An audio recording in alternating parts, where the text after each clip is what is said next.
Stop what you're doing. Chief Petty Officer Daniel Martinez had seen thousands of people handle weapons in his 15 years of naval service. He'd trained rookies who fumbled with basic field strips, worked alongside seasoned operators who could assemble blindfolded, and observed civilians at shooting ranges who barely understood which end the bullet came from. But what he witnessed in that moment at the Riverside Gun Club changed everything he thought he knew about recognizing true expertise. Before we jump back in, tell us where you're tuning in from, and if this story touches you, make sure you're subscribed because tomorrow I've saved something extra special for you. The woman at Lane 7 wasn't supposed to catch his attention. She occupied the quieter section of the indoor range, away from the tactical bays where law enforcement and military personnel typically congregated. Her setup was modest: a simple cleaning mat, basic tools, and what appeared to be a standard civilian pistol. Nothing about her equipment or position suggested anything beyond routine maintenance by a recreational shooter.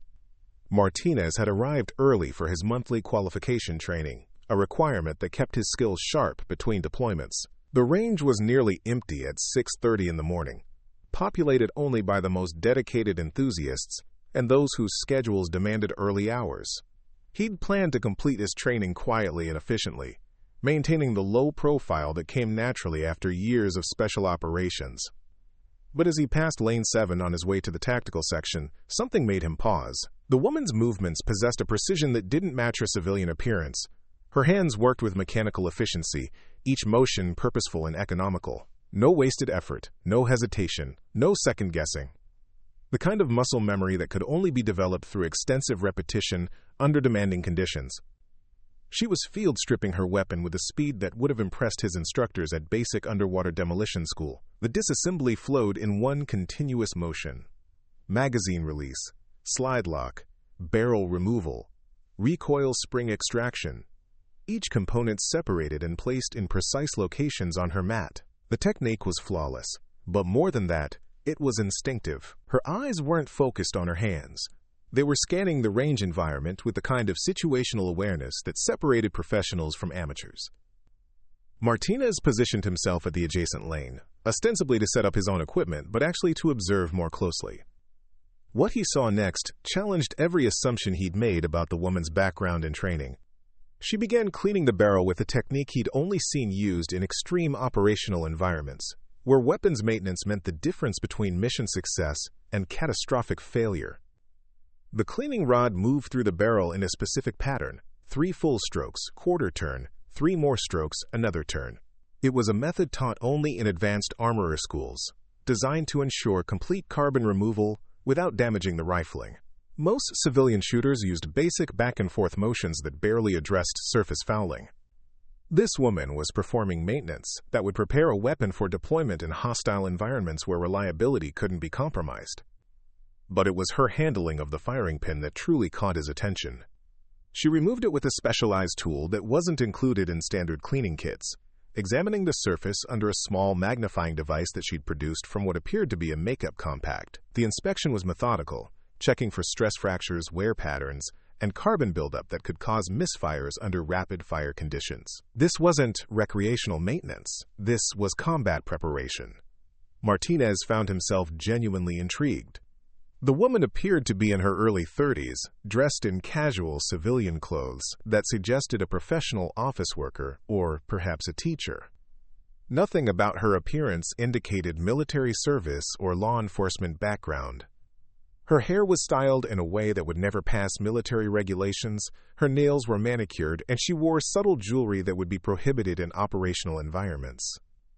Yet her weapon handling demonstrated training that exceeded most active-duty personnel. She reassembled the pistol with the same fluid efficiency she'd shown during disassembly. Each component clicked into place without forcing or adjustment, indicating intimate familiarity with the weapon's tolerances and specifications. The completed reassembly took less than 90 seconds from start to finish, a time that would have earned commendation in most military training programs. Then she did something that made Martinez abandon any pretense of working on his own equipment. She performed a function check that included procedures he'd only seen used by special operations armorers. She tested the trigger mechanism through a series of specific manipulations designed to verify reset timing, sear engagement, and striker reliability. These weren't standard civilian procedures. They were diagnostic techniques used to ensure weapons would function flawlessly under the stress of combat operations. The woman noticed his attention and looked up briefly. Her eyes held a quality that Martinez recognized immediately: the calm alertness of someone who'd learned to assess threats and opportunities simultaneously. She didn't appear uncomfortable with his observation, but there was a subtle shift in her posture that suggested defensive readiness. Not aggressive or confrontational, but prepared. The kind of preparation that became second nature to people who'd operated in environments where relaxation could be fatal. Martinez realized he was witnessing something extraordinary. This woman possessed skills that were typically restricted to military armorers, special operations personnel, and law enforcement tactical teams. Yet she was operating in complete anonymity at a civilian gun range, maintaining her weapon to standards that exceeded military specifications. The disconnect between her appearance and her abilities suggested a background that wasn't immediately apparent. He continued his observation as she loaded fresh magazines with precision that indicated extensive training in ammunition selection and preparation. She examined each cartridge before loading, checking for case deformities and primer seeding that could affect reliability. The rounds were arranged in the magazine with attention to weight distribution and optimal feeding angles. This level of detail went far beyond civilian shooting requirements and approached the standards used for operational ammunition in special warfare units. The woman completed her maintenance routine and began packing her equipment with the same methodical precision she'd demonstrated throughout the process. Every tool had a specific location in her kit, arranged for rapid access and optimal space utilization. The organization was military in its efficiency, designed to enable quick setup and breakdown under potentially adverse conditions. As she prepared to leave, Martinez made a decision that would prove more significant than he initially realized. Something about her demonstrated competence demanded acknowledgement. Not the casual recognition given to skilled hobbyists, but the professional respect reserved for individuals whose abilities had been proven under demanding circumstances. He approached her station with the casual confidence that came from years of interacting with highly trained personnel. His intention was simply to complement her technique and perhaps engage in the kind of professional conversation that occurred naturally between people who shared similar training backgrounds. What he discovered instead was a mystery that would challenge everything he thought he understood about identifying expertise and recognizing capability. The woman looked up as he approached, her expression neutral but attentive. There was no sign of the nervous deference that most civilians displayed when approached by obvious military personnel. Instead, she projected the quiet confidence of someone who was comfortable with her abilities and didn't feel the need to prove or explain them to others. Martinez introduced himself with the abbreviated courtesy that military personnel used in civilian settings, rank and name without unnecessary elaboration. He complimented her maintenance technique and expressed genuine admiration for the level of precision he'd observed. What he didn't expect was her response, which would initiate a conversation that revealed capabilities far exceeding anything he'd witnessed during his initial observation. The woman's reply was characteristic of the understated professionalism that seemed to define her approach to everything. She acknowledged his compliment with modest appreciation, but didn't elaborate on her background or training. There was no attempt to impress or establish credentials, just quiet acceptance of recognition from someone whose own competence was apparent. But Martinez had developed instincts about people through years of operations where accurate assessment of capabilities could determine mission success or failure. Something about this woman suggested training and experience that went well beyond civilian shooting sports or recreational gun ownership. Her comfort with his approach, her familiarity with terminology he'd used, and her continued demonstration of advanced techniques indicated a background that was being deliberately understated.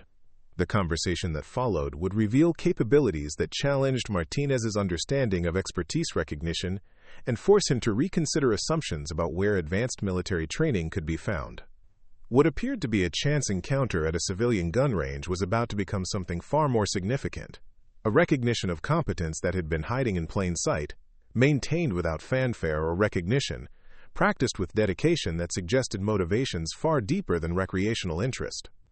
The woman's true background remained mysterious, but her demonstrated abilities were undeniable. Martinez found himself in the unusual position of encountering civilian-clothed expertise that matched or exceeded military standards, practiced by someone who seemed to have no need for validation or acknowledgement. The situation demanded a response that went beyond casual conversation, but the appropriate action wasn't immediately clear. What Martinez didn't realize was that his recognition would prove to be the catalyst for revelations that would challenge both his assumptions and the woman's carefully maintained anonymity. The encounter was about to evolve from casual professional acknowledgement into something that would demonstrate the true extent of capabilities that had been hidden behind civilian appearance and routine maintenance activities.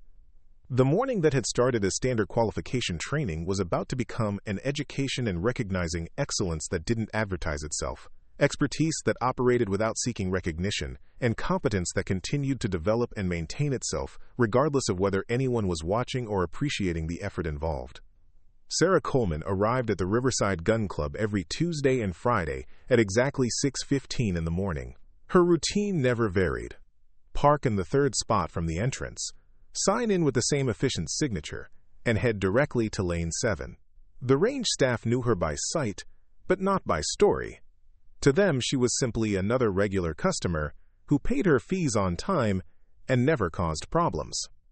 The gun club attracted a diverse membership that reflected the surrounding community. Local law enforcement officers used the facility for qualification training, competitive shooters practiced for weekend matches, and recreational enthusiasts pursued their hobby with varying degrees of dedication. Sarah fit none of these categories precisely, yet she blended seamlessly into the environment without drawing attention or questions.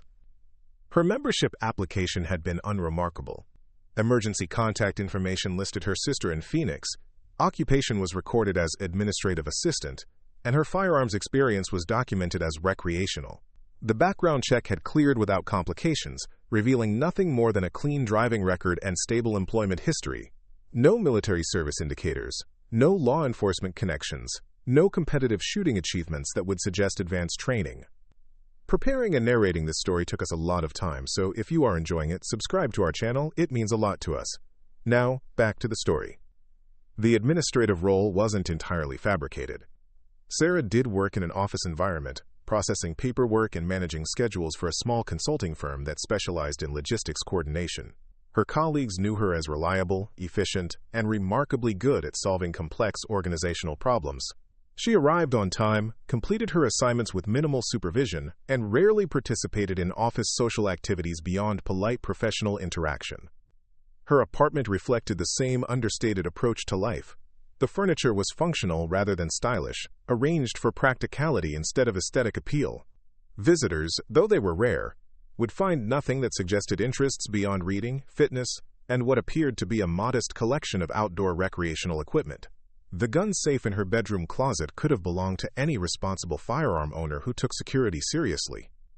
But details told a different story for those who knew how to interpret them.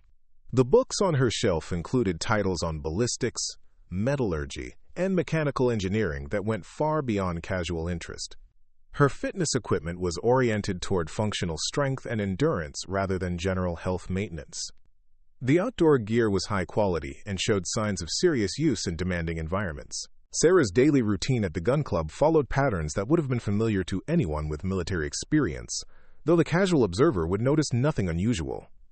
She arrived during off-peak hours when the facility was less crowded and the staff was occupied with opening procedures. Her lane selection provided clear sightlines to all entrances, while positioning her away from the main traffic flow. The weapon she brought varied, but her approach to maintenance remained consistently methodical. She would spread her cleaning mat with precise alignment, arrange her tools in a specific order, and begin work with the kind of systematic attention that suggested the activity was more than a hobby or habit. Each session lasted exactly 45 minutes, regardless of how much or how little cleaning was actually required. Other members occasionally attempted conversation, drawn by curiosity about her obvious competence or simple friendliness. Sarah responded politely, but without encouraging extended interaction. She would answer direct questions about equipment or technique with helpful accuracy, but never volunteered information about her background or offered opinions about topics beyond immediate technical concerns. The range safety officers appreciated her presence. She followed every protocol without reminder, maintained exemplary muzzle discipline, and demonstrated shooting techniques that served as positive examples for less experienced members. When problems arose, misfires, jamming, or user error by other shooters, she would quietly assist if requested, but never intruded or offered unsolicited advice. Her shooting sessions, when they occurred, were brief and purposeful. She didn't engage in the extended practice common among recreational shooters or the competitive drills favored by sport enthusiasts. Instead, she would fire specific patterns that seemed designed to verify weapon function and maintain basic proficiency. The targets she retrieved showed groupings that indicated skill well above average, but not so exceptional as to attract attention or generate questions. The gun club's proprietor, Frank Morrison, had owned the facility for 12 years and developed reliable instincts about his members. He classified Sarah as one of his most valued customers, professional, responsible, and completely self-sufficient. She never required assistance, never generated complaints, and never created situations that demanded management intervention. From a business perspective, she represented the ideal client profile. Morrison had attempted friendly conversation on several occasions, motivated by genuine curiosity about her background and perhaps hoping to encourage greater participation in club activities. Sarah's responses were invariably pleasant but limited. She would discuss weather, current events, or general firearms topics with knowledgeable insight, but deflected personal questions with practiced skill that suggested extensive experience managing such interactions. The club's Tuesday morning regulars had developed their own theories about Sarah's background. Detective Ray Sullivan from the county sheriff's department suspected she might be former military or federal law enforcement, based on her obvious competence and professional bearing. Insurance investigator Helen Wu thought she might be involved in private security work, given her systematic approach and attention to detail that went beyond recreational requirements. Retired Marine Corps Sergeant Tom Bradley believed she was probably former military, but from a specialized field that civilian law enforcement wouldn't immediately recognize. He'd observed her equipment handling with professional interest and concluded that her training exceeded what most people acquired through standard military service. The precision of her movements and her obvious familiarity with advanced maintenance procedures suggested background in specialized units or technical fields. None of them were entirely wrong, but none had access to information that would have explained the full scope of Sarah's experience or the reasons behind her current civilian status. The theories remained speculation, shared quietly among the regulars who developed mutual respect for her obvious competence while accepting her preference for privacy. Sarah's work schedule at the consulting firm allowed for flexible morning hours, ostensibly to accommodate a fitness routine that her supervisor approved without question. Her performance metrics consistently exceeded expectations, and her ability to solve logistical problems had proven valuable enough to justify accommodation of personal scheduling preferences. Colleagues assumed her morning activities involved running or gym workouts, based on her obvious physical condition and occasional references to staying active. The consulting firm specialized in supply chain coordination for clients who required precise timing and reliable execution. Sarah's role involved managing complex schedules, coordinating multiple suppliers, and ensuring that deliveries met exact specifications under tight deadlines. Her background in logistics, though clients and colleagues never learned where that background had been acquired, made her exceptionally effective at identifying potential problems and developing contingency plans. Her supervisor, Michael Chen, valued Sarah's analytical abilities and attention to detail that consistently prevented minor issues from becoming major problems. She could review supply chain documentation and identify discrepancies that other staff members missed, predict potential delays based on factors that seemed insignificant to less experienced coordinators, and develop alternative solutions that maintained project timelines while minimizing additional costs. Chen had offered Sarah promotion opportunities that would have involved greater responsibility, increased salary, and management duties over other staff members. She declined each offer politely but firmly, explaining that she preferred her current role and found satisfaction in the technical aspects of logistics coordination rather than personnel management responsibilities. Her contentment with routine work puzzled Chen, who recognized capabilities that seemed underutilized in her current position. The truth was that Sarah's morning routine at the gun club served purposes beyond weapon maintenance or shooting practice. The activity provided structure that helped maintain skills she couldn't afford to lose, even though she no longer used them in professional capacity. The physical familiarity with firearms, The mental discipline required for precise maintenance and the environmental awareness that came naturally in shooting environments served as bridges to capabilities that remained important to her identity, even if they were no longer required for her daily survival. Her apartment contained equipment that would have been more recognizable to someone with her actual background but was arranged and stored in ways that appeared consistent with recreational interests. The advanced cleaning tools could belong to any serious shooting enthusiast. The reference materials could reflect intellectual curiosity about technical subjects. The physical conditioning equipment could indicate commitment to general fitness rather than preparation for demanding operational requirements. Sarah had constructed a civilian life that was genuine in its current form while providing cover for capabilities that she maintained without attracting attention. The routine was sustainable because it met real needs: employment, housing, social interaction, while allowing her to preserve skills and interests that remained important to her personal well-being. The balance was carefully calibrated to provide stability without complete disconnection from her previous identity. Her interaction with Chief Petty Officer Martinez had introduced an element that could potentially disrupt this carefully maintained equilibrium. Professional recognition from someone with obvious military background meant that her cover story might be insufficient to maintain the anonymity she'd cultivated. The conversation had been friendly and respectful, but it represented the kind of attention that could lead to questions she preferred not to answer. Sarah understood that exceptional competence, when observed by qualified personnel, created curiosity that was difficult to deflect without generating additional suspicion. Martinez's obvious expertise meant that he could recognize capabilities that exceeded civilian training, and his military background gave him context for understanding what such capabilities might indicate about her actual experience and qualifications. The situation required careful management to maintain the civilian identity she'd constructed while acknowledging the professional competence that Martinez had observed. Complete denial would be unconvincing and potentially suspicious. Excessive explanation would reveal information that was better left undiscussed. The appropriate response needed to satisfy reasonable curiosity without opening doors to investigations that could compromise her carefully maintained privacy. The following Tuesday morning brought an unexpected challenge that would reveal the true depth of Sarah's capabilities. A malfunction at the gun club's ventilation system had forced the closure of lanes 1 through 6, concentrating all early morning shooters into the remaining available spaces. The compressed schedule meant that maintenance activities needed to be expedited, and the increased traffic created an environment where expertise became more visible to casual observation. Sarah arrived to find Detective Sullivan struggling with a persistent jamming problem in his service weapon. The Glock 17 had begun experiencing failures to extract that occurred unpredictably during his qualification sessions. The department armorer had performed standard maintenance procedures, but the problem persisted with increasing frequency. Sullivan's frustration was evident as he attempted to diagnose the issue using basic troubleshooting methods that weren't producing solutions. Rather than proceeding directly to her usual lane, Sarah observed Sullivan's attempts from a respectful distance. His technique was competent but limited to the diagnostic procedures taught in standard law enforcement training programs. He was checking obvious causes: ammunition quality, magazine condition, general cleanliness, but missing the subtle indicators that would reveal the actual source of the malfunction.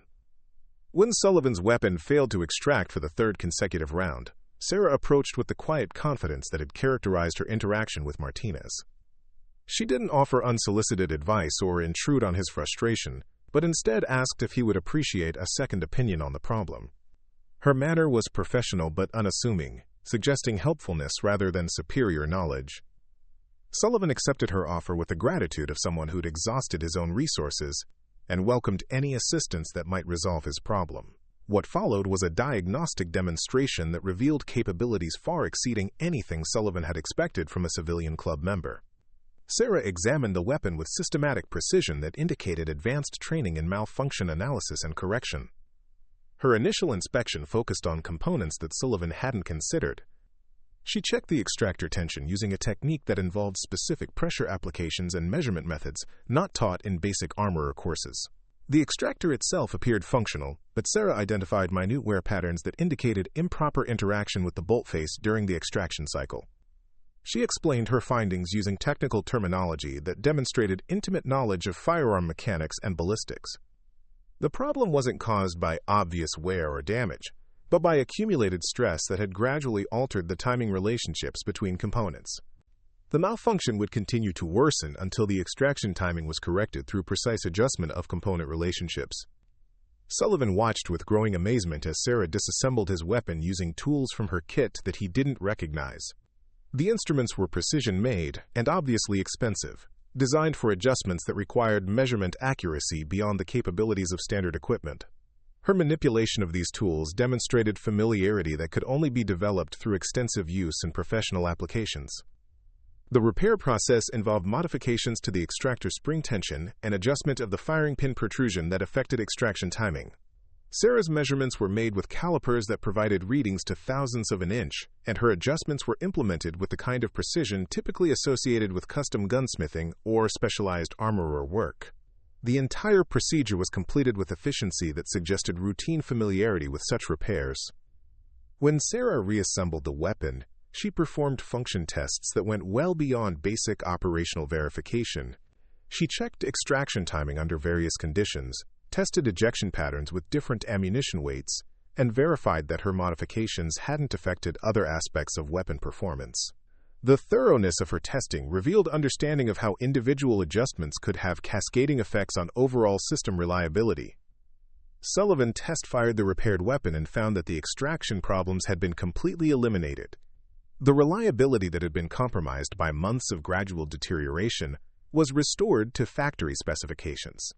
More importantly, Sarah's diagnostic had identified the root cause of the problem, ensuring that future maintenance could prevent recurrence of the issue.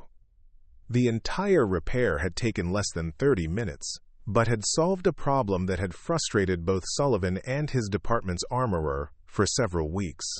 The technical competence required for such diagnosis and correction exceeded what most people associated with civilian firearms knowledge. Sullivan found himself reevaluating his assumptions about Sarah's background and training. Tom Bradley had observed the repair process from his adjacent lane, and his professional assessment was even more pointed than Sullivan's civilian appreciation. Bradley recognized techniques that were taught only in advanced military armorer schools or specialized technical training programs. The precision of Sarah's measurements and the sophistication of her diagnostic approach indicated training that was typically restricted to personnel with specific operational requirements. The tools Sarah had used weren't available through normal commercial channels. Bradley had seen similar equipment during his Marine Corps service, but only in specialized maintenance facilities that supported units with demanding reliability requirements. The fact that Sarah possessed such tools and obviously knew how to use them properly suggested a background in environments where standard maintenance procedures weren't sufficient to meet operational demands. Helen Wu approached Sarah after observing the successful repair, hoping to engage in conversation that might reveal more about her technical background. Wu's experience as an insurance investigator had developed her instincts for recognizing expertise that exceeded normal professional requirements. Sarah's competence with firearms maintenance seemed disproportionate to recreational shooting interests, and Wu was curious about the source of such advanced capabilities. Sarah responded to Wu's questions with the same professional courtesy she'd shown to Sullivan, but her answers remained carefully limited to technical aspects of the repair rather than explanations of where she'd acquired her knowledge. She could discuss the theoretical principles behind extraction timing and the engineering factors that affected reliability, but deflected inquiries about her training background or professional experience with firearms. The conversation revealed Sarah's familiarity with ballistics concepts that went well beyond basic shooting knowledge. She could explain pressure dynamics, metallurgy considerations, and precision manufacturing tolerances with the kind of detailed understanding typically associated with engineering training or specialized technical education. Yet she consistently avoided providing specific information about where such knowledge had been acquired. Frank Morrison had witnessed the entire interaction and found himself reconsidering his assessment of Sarah's background. Her technical competence was obviously professional level, demonstrated through problem-solving capabilities that exceeded what most certified armorers could provide. The efficiency of her diagnostic work and the precision of her repair suggested training and experience that weren't consistent with recreational firearms interest. Morrison's curiosity was piqued not just by Sarah's obvious expertise, but by her apparent reluctance to discuss or capitalize on her capabilities. Most people with advanced technical skills were eager to demonstrate their knowledge and discuss their professional background. Sarah's consistent deflection of such topics suggested motivations for maintaining anonymity that went beyond simple modesty or privacy preferences. The morning's events had attracted the attention of other club members who'd observed Sarah's successful resolution of Sullivan's weapon problem. Her reputation for competence, already established through consistent demonstration of advanced maintenance techniques, was now enhanced by proof that she could diagnose and correct malfunctions that challenged other knowledgeable shooters. Martinez arrived for his regular training session to find the gun club buzzing with discussion about Sarah's technical demonstration. Sullivan was enthusiastically describing the repair process to anyone who would listen, emphasizing both the sophistication of Sarah's diagnostic approach and the effectiveness of her solution. The consensus among the morning regulars was that Sarah possessed capabilities that significantly exceeded normal civilian firearms knowledge. Martinez's own assessment was more pointed than the admiration expressed by other club members. His special operations background provided context for recognizing the specific type of training that Sarah's competence suggested. The tools she'd used, the techniques she'd employed, and the systematic approach to malfunction diagnoses were consistent with training provided to personnel who maintained weapons under demanding operational conditions. The precision of Sarah's work indicated familiarity with reliability standards that exceeded civilian requirements or even normal military specifications. Her tools and techniques were oriented toward ensuring weapon function under extreme conditions where failure could have tactical consequences. This level of preparation wasn't consistent with recreational shooting or general firearms enthusiasm. Martinez began to suspect that Sarah's background included training in specialized military or law enforcement applications where weapon reliability was critical to mission success.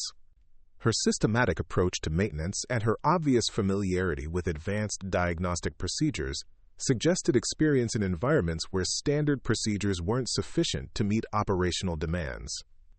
Sarah seemed aware of the increased attention her technical demonstration had generated, but continued her own routine without apparent concern about the speculation her competence had inspired. She proceeded with her usual maintenance activities, working with the same methodical precision that had characterized her previous sessions but now under more careful observation from other club members. Her comfort with the attention suggested confidence in her ability to manage curiosity without revealing information she preferred to keep private.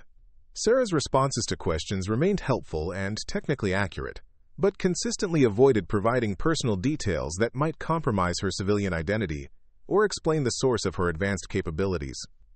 The morning's events had established Sarah as the club's resident expert on complex maintenance problems, a reputation that would inevitably lead to additional requests for assistance and greater scrutiny of her background.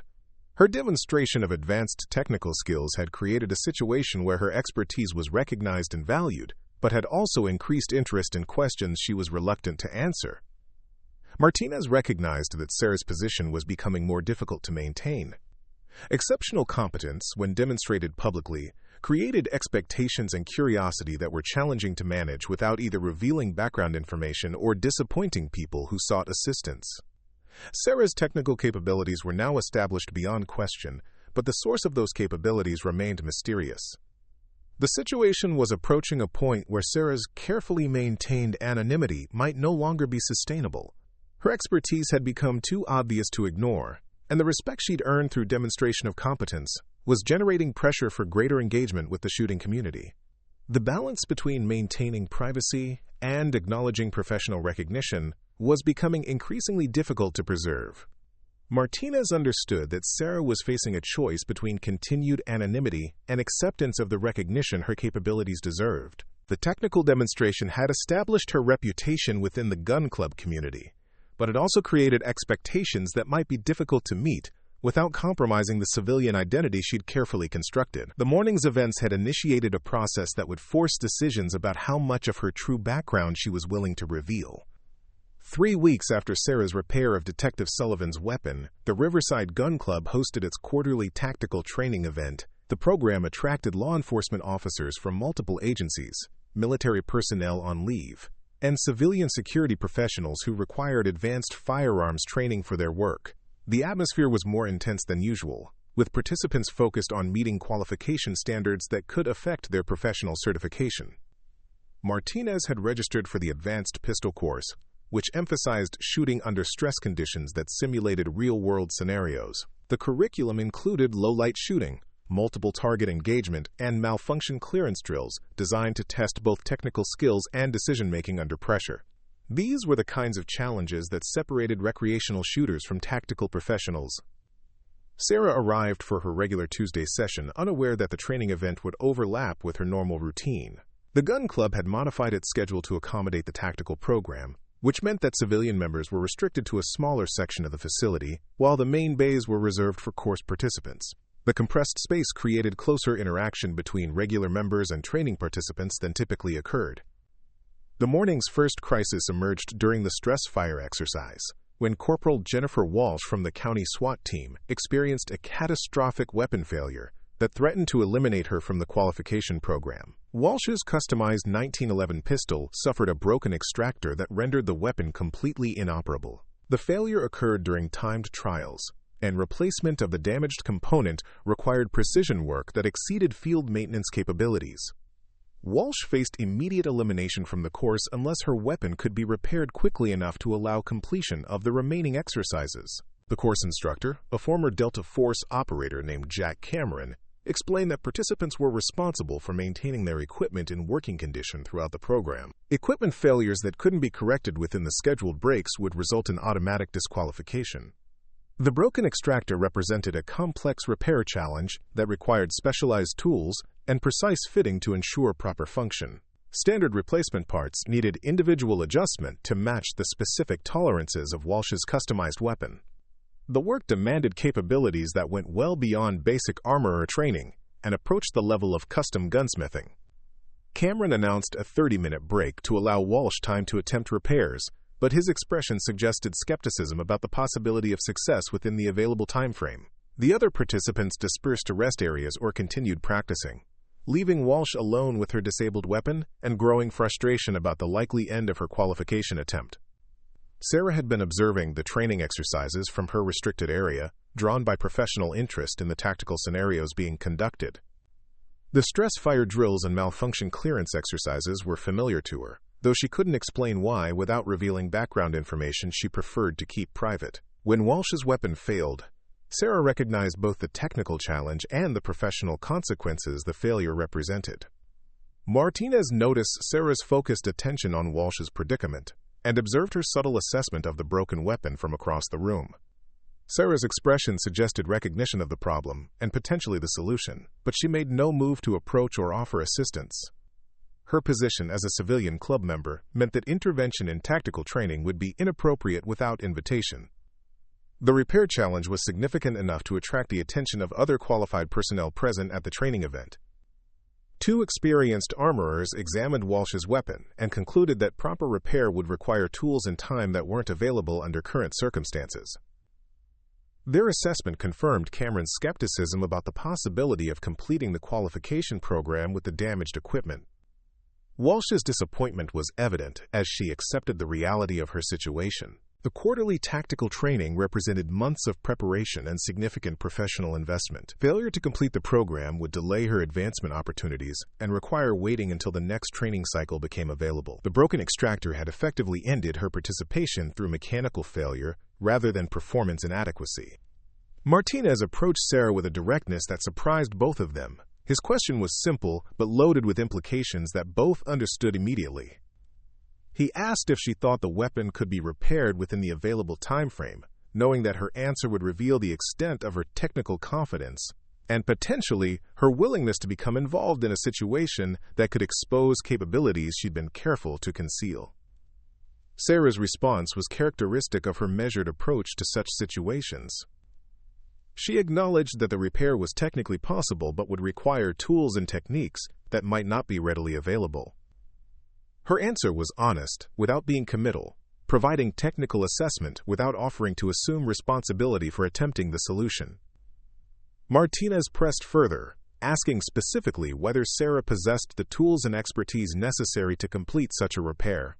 The question forced Sarah to choose between helpful honesty and protective evasion. Her technical capabilities were already established within the gun club community, but accepting responsibility for repairing Walsh's weapon would require demonstration of advanced skills under time pressure and professional scrutiny. The situation attracted the attention of other training participants who'd overheard Martinez's conversation with Sarah and were curious about the civilian woman who was being consulted about a complex tactical training problem. Their interest created additional pressure for Sarah, whose preference for anonymity was being challenged by circumstances that demanded either expertise demonstration or explicit refusal to help. Cameron approached the group, having observed the developing consultation about Walsh's weapon problem. His assessment of Sarah was immediate and professional, civilian appearance but obvious confidence in technical discussion that suggested relevant experience. Cameron's question was direct. Could she fix the weapon or not? The program schedule couldn't accommodate extended diagnostic discussions. Sarah's decision to accept the challenge surprised everyone except Martinez, who'd begun to suspect that her capabilities exceeded anything she'd previously demonstrated. She requested access to Walsh's weapon and permission to examine the extent of the damage. Her manner was professional but understated, suggesting competence without boasting about anticipated success. The examination Sarah conducted was comprehensive and systematic, revealing diagnostic techniques that impressed even the experienced armorers present. She identified not just the immediate failure, but contributing factors that had caused the extractor to fail prematurely. Her analysis included metallurgy assessment, stress pattern evaluation, and timing verification that went well beyond standard troubleshooting procedures. Sarah's toolkit, when she retrieved it from her car, contained instruments that none of the training participants recognized despite their collective experience with firearms maintenance. The precision measuring devices, specialized fitting tools, and custom-made components suggested access to equipment typically available only to professional gunsmiths or specialized military maintenance facilities. The repair process began with Sarah's creation of a replacement extractor from raw materials, using techniques that demonstrated machining capabilities and metallurgy knowledge that exceeded anything the observers had expected. She worked with confidence and efficiency that indicated extensive experience with such fabrication under time constraints. The precision of her work was remarkable given the improvised workshop conditions. Walsh watched the repair process with growing amazement and relief. Sarah's diagnostic had revealed that the original extractor failure was caused by improper heat treatment that had made the component brittle under stress. The replacement she was fabricating would be stronger and more reliable than the original factory part, effectively upgrading the weapon's performance while solving the immediate problem. Cameron observed Sarah's work with professional interest that went beyond casual curiosity.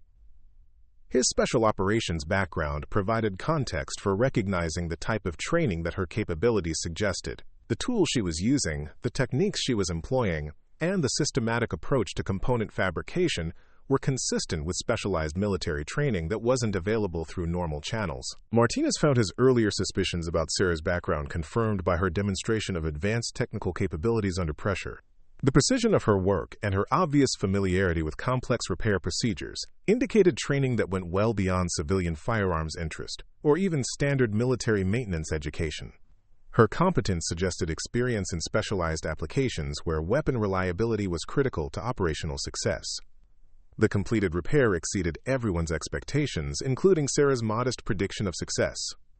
Walsh's weapon not only functioned properly but performed better than it had before the failure. Sarah's replacement extractor provided more reliable extraction and improved overall weapon timing, effectively upgrading the pistol's performance while solving the immediate qualification problem. Cameron's assessment of the completed work was professional and pointed. He recognized quality that exceeded factory specifications and techniques that demonstrated training he couldn't immediately identify. His experience with military armorers and custom gunsmiths provided context for appreciating the sophistication of Sarah's work, but didn't explain where a civilian club member had acquired such capabilities. The successful repair enabled Walsh to complete her tactical training with time to spare, and her weapon's improved performance contributed to her achieving the highest qualification scores of the program. The enhancements Sarah had provided went beyond simple problem-solving to genuine improvement that would benefit Walsh's professional effectiveness in tactical applications.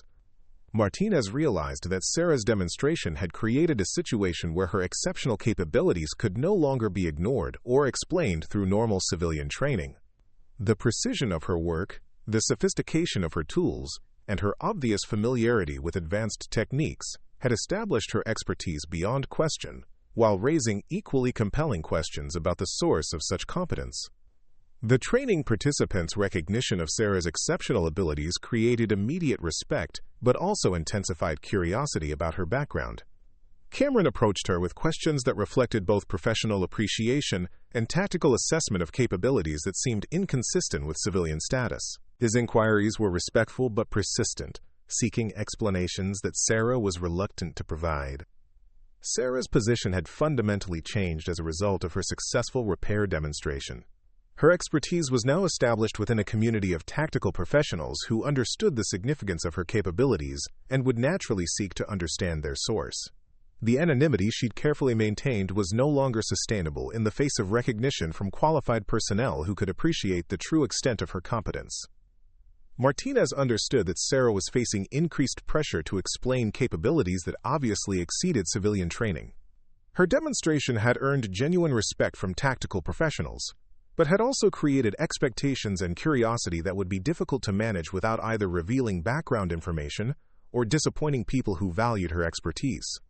The catalyst moment had initiated changes that would force decisions about her carefully maintained civilian identity. Cameron's questions became more specific after the training event concluded. He'd spent 22 years in special operations and recognized capabilities that weren't acquired through civilian channels or standard military training. His approach to Sarah was respectful but persistent, driven by professional curiosity about skills that matched or exceeded what he'd seen from specialized military armorers. The conversation began casually enough, with Cameron expressing appreciation for Sarah's assistance with Walsh's weapon repair, but his follow-up questions revealed the systematic inquiry of someone accustomed to evaluating personnel and identifying capabilities that might be relevant to operational requirements. He asked about her training background, her tool acquisition, and her experience with the specific techniques she demonstrated. Sarah's responses maintained the careful balance she'd developed between helpfulness and privacy protection. She could discuss the technical aspects of her work and explain the theoretical principles behind her methods, but consistently deflected inquiries about where she'd acquired such knowledge, or why she possessed equipment that exceeded normal civilian requirements. Martinez observed the exchange with growing recognition that Sarah's position was becoming untenable. Cameron's questions were professional but persistent, and his special operations background gave him context for understanding the significance of capabilities that civilian explanations couldn't adequately address. The tactical training community was small enough that exceptional competence eventually demanded explanation. The pressure intensified when Walsh approached Sarah with gratitude that included specific questions about her background. Walsh's SWAT experience provided her with knowledge of armorer training programs and equipment suppliers that made Sarah's capabilities even more remarkable. Her questions focused on practical concerns about where such tools could be acquired and what training programs provided instruction in the techniques Sarah had demonstrated.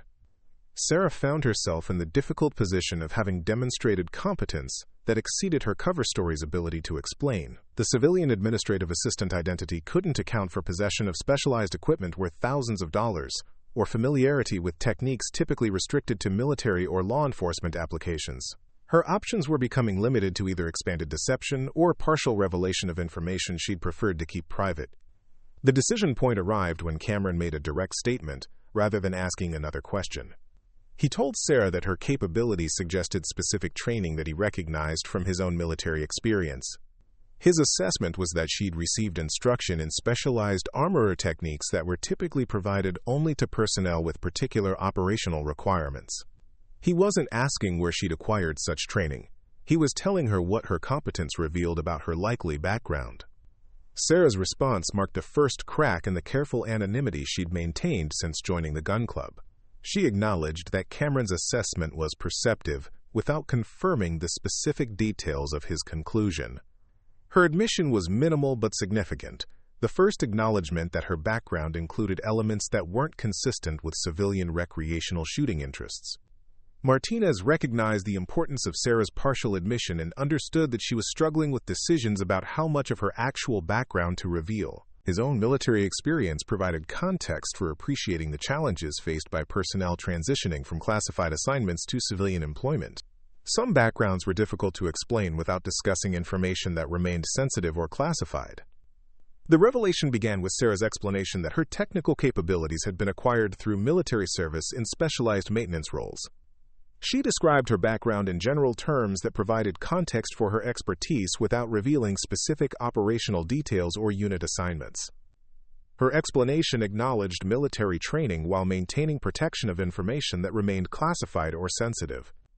Cameron's response indicated recognition of the type of assignments that would provide the training Sarah had demonstrated. His questions became more informed and respectful, reflecting understanding of the challenges faced by personnel transitioning from specialized military roles to civilian employment. He didn't press for specific details about units or assignments, but focused on confirming his assessment of her technical qualifications. Sarah's expanded explanation revealed that she'd served as a specialized armorer with responsibility for maintaining weapons used in demanding operational environments. Her training had included advanced techniques for field repair, component fabrication, and reliability enhancement that went well beyond standard military maintenance procedures. The tools she possessed were military-issue equipment that she'd been authorized to retain for continued professional use. The revelation explained not just Sarah's technical capabilities, but also her careful maintenance of anonymity and her reluctance to discuss her background.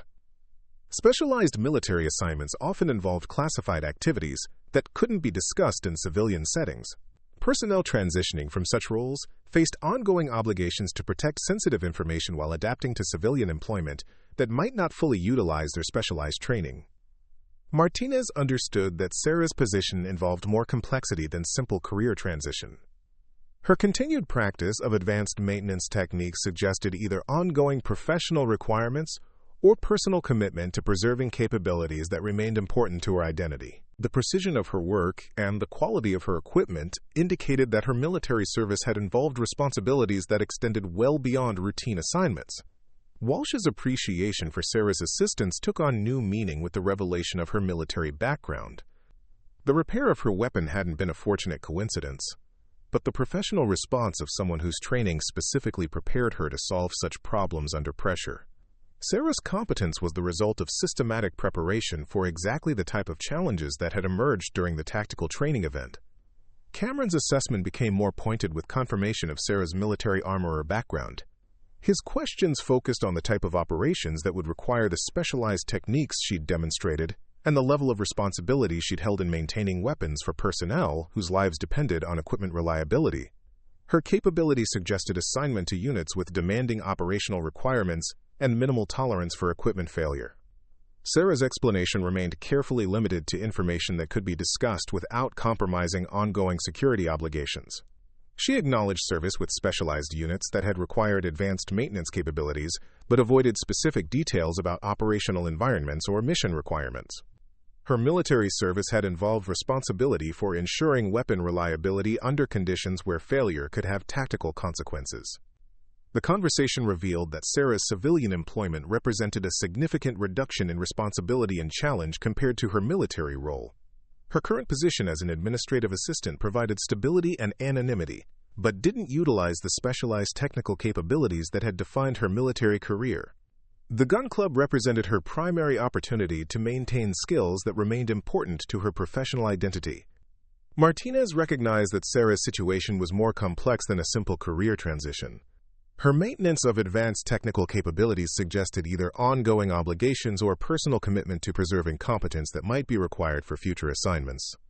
Personnel with specialized military backgrounds often retained connections to their former roles that weren't apparent in civilian employment settings. The revelation also explained Sarah's possession of equipment that exceeded civilian requirements and her familiarity with techniques that most people couldn't access through normal training channels.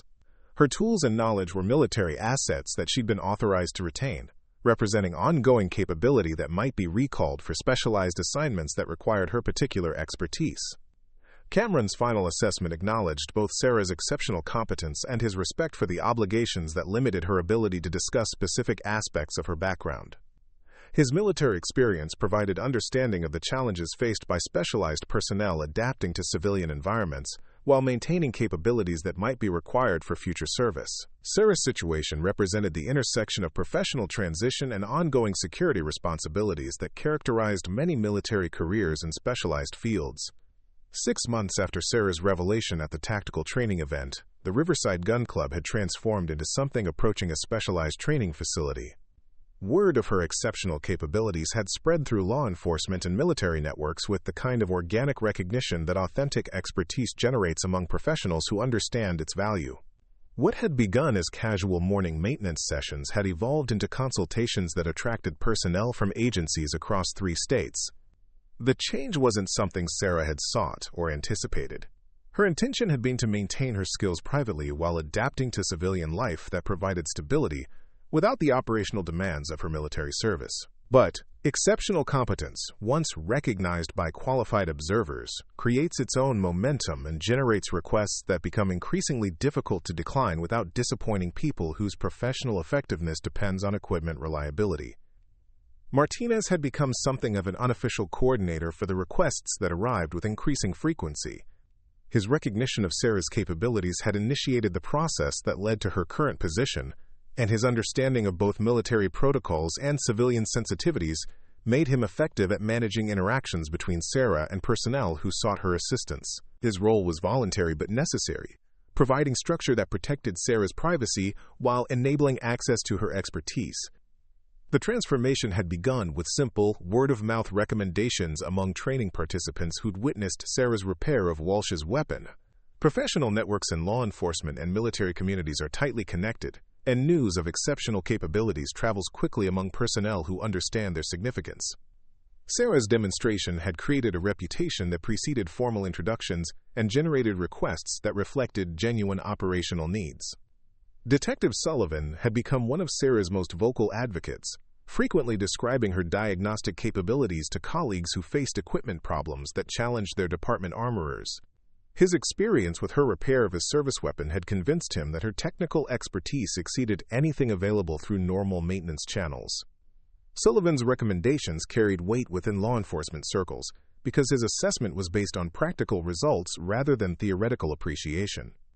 Tom Bradley had used his Marine Corps connections to verify Sarah's background through discreet inquiries that confirmed her military service without violating privacy or security protocols.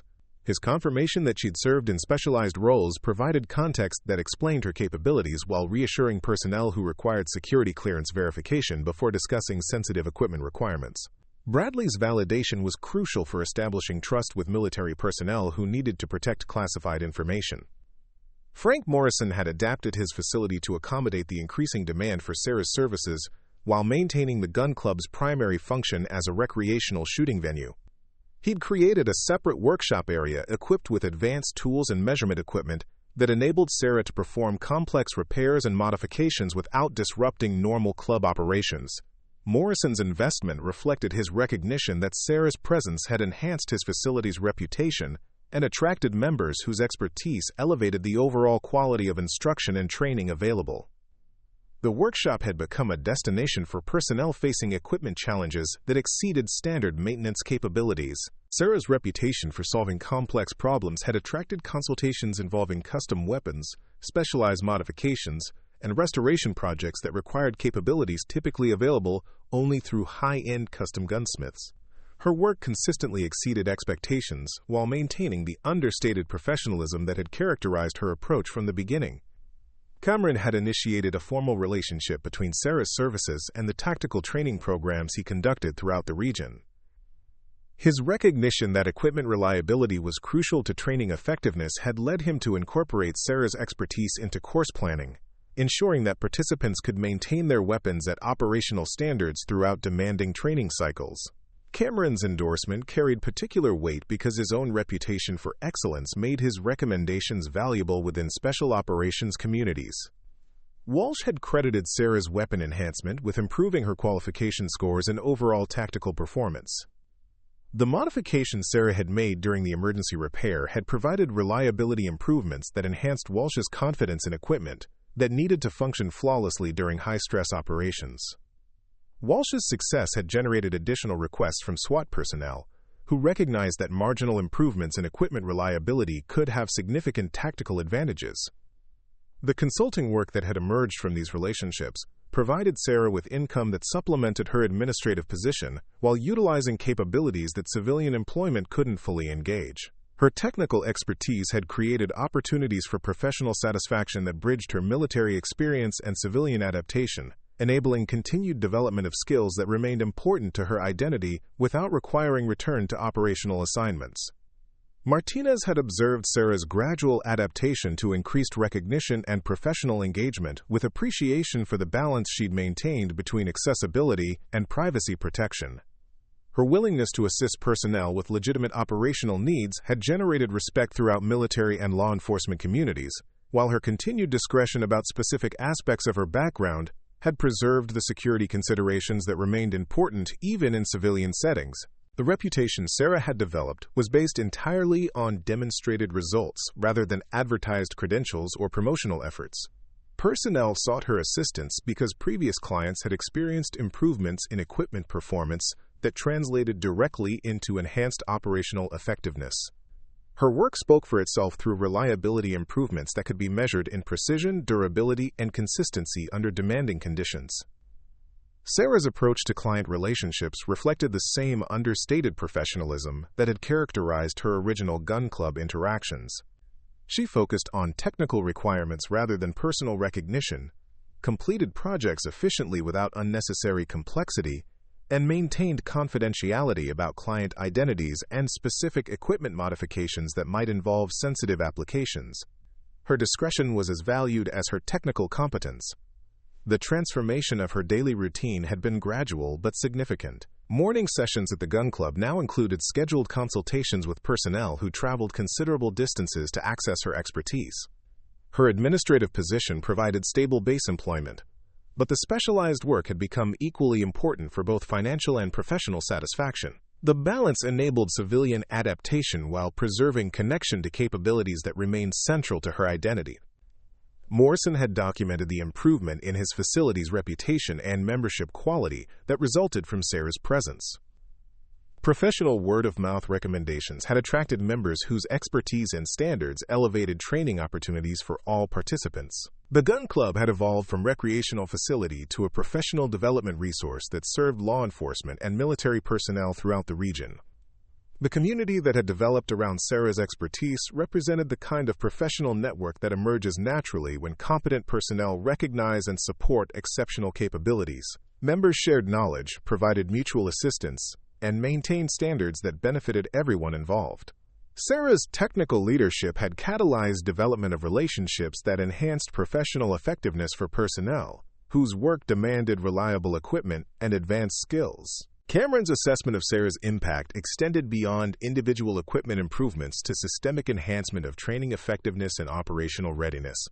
Her contributions had enabled personnel to maintain equipment at standards that supported advanced training objectives and operational requirements. The technical foundation she provided allowed tactical instruction to focus on skill development rather than equipment troubleshooting. Martinez reflected on the transformation that had occurred since his initial observation of Sarah's exceptional maintenance techniques. His decision to approach her with professional recognition had initiated changes that benefited not just Sarah, but an entire community of personnel whose effectiveness had been enhanced through access to her expertise. The recognition had validated capabilities that deserved acknowledgement while creating opportunities that utilized talents that might otherwise have remained underutilized. Sarah's position had stabilized in a form that balanced her operational capabilities with civilian lifestyle preferences. She maintained the privacy and anonymity that enabled comfortable civilian adaptation while providing professional services that utilized her specialized training and satisfied her need for meaningful technical challenges. The arrangement provided both financial stability and professional satisfaction without requiring return to the operational demands that had characterized her military service.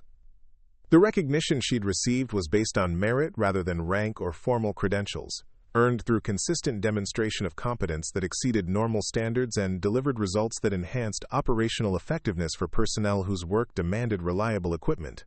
Her reputation was founded on technical achievement and professional integrity, rather than promotional efforts or credentialed qualifications. The gun club had become a focal point for professional development and networking that served military and law enforcement personnel throughout the region. Sarah's presence had attracted membership that elevated the facility's capabilities while maintaining its accessibility to recreational shooters who benefited from exposure to professional standards and advanced instruction. The transformation had been organic and mutual, enhancing opportunities for all participants. The story that had begun with quiet competence observed by qualified personnel had evolved into professional recognition that created opportunities for continued service without operational deployment. Sarah's exceptional capabilities had found expression in civilian settings that utilized her talents while respecting her adaptation to non-military life. The balance represented a successful transition that preserved valuable skills while enabling personal choice about their application. Her morning routine at Lane 7 continued much as it had begun, with methodical attention to equipment maintenance and quiet focus on technical precision. But the context had changed from anonymous practice to professional consultation that served personnel whose operational effectiveness benefited from access to expertise that exceeded normal maintenance capabilities. The recognition had created opportunities that honored her capabilities while respecting her choices about how those capabilities would be utilized in civilian life. Up next, you've got 2 more standout stories right on your screen. If this one hits the mark, you won't want to pass these up. Just click and check them out. And don't forget to subscribe and turn on the notification bell so you don't miss any upload from us.